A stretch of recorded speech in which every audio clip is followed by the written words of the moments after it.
Indian റെയിൽവേയുടെ ചരിത്രത്തിൽ മറ്റൊരു നാഴികക്കല്ല് കുറിച്ചുകൊണ്ട് രാജ്യത്തിന്റെ ആദ്യ ഹൈഡ്രജൻ ഇന്ധന ട്രെയിൻ സർവീസിന് തുടക്കമാവുകയാണ്.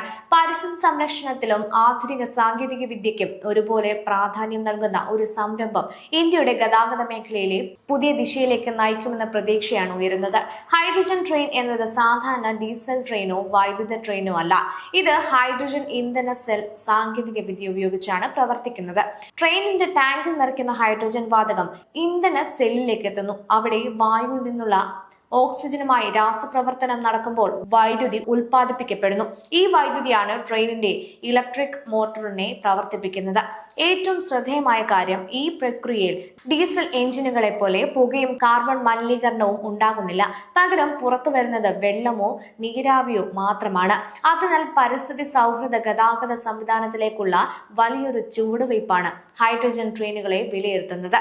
കുട്ടിക്കാലത്ത് നമ്മൾ പഠിച്ചതുപോലെ മരങ്ങൾ സ്വന്തമായി ഭക്ഷണം ഉൽപ്പാദിപ്പിക്കുന്നതാണ്.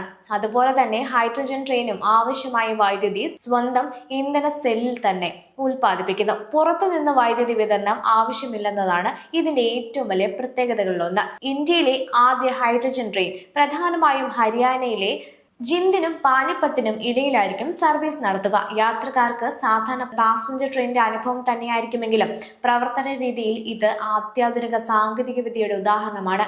കഴിഞ്ഞ ഏതാനും വർഷങ്ങളായി ഇന്ത്യൻ റെയിൽവേയിൽ വന്ദേ ഭാരത് ട്രെയിനുകൾ, അതിവേഗ റെയിൽപാത വികസനം, നൂറുകണക്കിന് റെയിൽവേ സ്റ്റേഷനുകളുടെ നവീകരണം, സമ്പൂർണ്ണ വൈദ്യുതീകരണ പദ്ധതികൾ തുടങ്ങിയ നിരവധി അടിസ്ഥാന സൗകര്യ വികസനങ്ങൾ നടപ്പിലാക്കിയിട്ടുണ്ട്. ഈ പശ്ചാത്തലത്തിൽ ഹൈഡ്രജൻ ട്രെയിൻ പദ്ധതി ഇന്ത്യയെ ശുദ്ധ ഊർജ്ജ സാങ്കേതിക വിദ്യയിലേക്ക് കൂടുതൽ മുന്നോട്ട് നയിക്കുന്ന ഒരു സുപ്രധാന നീക്കമായാണ് വിലയിരുത്തപ്പെടുന്നത്. പ്രധാനമന്ത്രി നരേന്ദ്രമോദിയുടെ നേതൃത്വത്തിൽ ഗ്രീൻ മൊബിലിറ്റി, ആത്മനിർഭർ ഭാരത്, ശുദ്ധ ഊർജ്ജ ഉപയോഗം എന്നിവയ്ക്ക് പ്രത്യേക പ്രാധാന്യം നൽകിയിട്ടുണ്ടെന്ന് കേന്ദ്ര സർക്കാർ വ്യക്തമാക്കിയിട്ടുണ്ട്. ഹൈഡ്രജൻ എക്കോണമിയെ പ്രോത്സാഹിപ്പിക്കുന്ന ദേശീയ പദ്ധതികളുടെ ഭാഗമായാണ് ഇത്തരം സംരംഭങ്ങൾ മുന്നോട്ട് കൊണ്ടുപോകുന്നതെന്നും സർക്കാർ പറയുന്നു.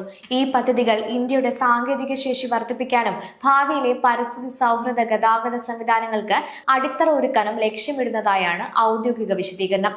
സാങ്കേതിക വിദ്യയും പരിസ്ഥിതി സംരക്ഷണവും ഒരുമിച്ച് മുന്നോട്ട് കൊണ്ടുപോകുന്ന ഈ പുതിയ അധ്യായം ഇന്ത്യൻ റെയിൽവേയുടെ ഭാവിയെ എങ്ങനെ മാറ്റിമറിക്കുമെന്നത് വരും ദിവസങ്ങളിൽ കൂടുതൽ വ്യക്തമായേക്കും.